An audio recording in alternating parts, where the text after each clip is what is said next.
Minuga on nüüd siin tänase mängu võiduvärava autor Ats Purje, Nõmme Kalju ründaja.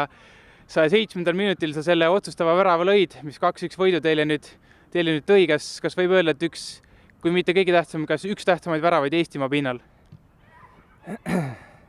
Nojah, et võiduvärav karikamängus, et see on tähtis küll minu jaoks muidugi. No mäng üldiselt jäite siin teise poole alguses 1-0 taha.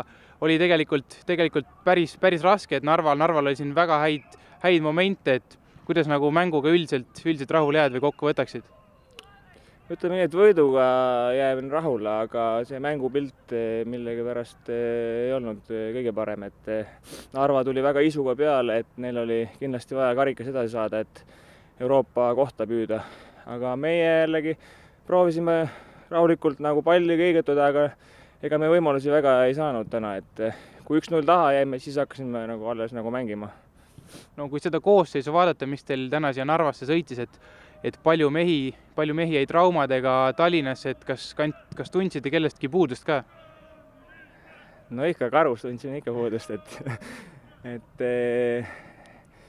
teda ei olnud, et pidi ise täna ära lööma. Kui palju konkreetselt selleks mänguks valmistusid, et Narva Transi mängu lahti mõtestasite enne mängu? Ei, väga ei mõelnud, et pigem nagu oma mängu, et kuidas peale tulla ja kuidas pressida, et Narva mängu nagu ennem ei analüüsinud. Penalteid harjutasite? Välja arvatud siis ilma selle keerutamiseta? Ütleme nädal aega tagasi harjutasime. Jah, igaüks tegi ühe löögi, aga ma ei tea, mis harjutamine see on. Kas Hietoshi Vakui kohta oskad midagi juba öelda või tundus päris hull ta seis? Kahjuks ei oska eriti öelda, et löök oli päris kõva ja ta karjus päris kõvasti, et loodame, et midagi hullu juhtunud, et tõesti hädavajalik mängumees meile. Aitäh ja palju edu edaspidi! Aitäh! Davai!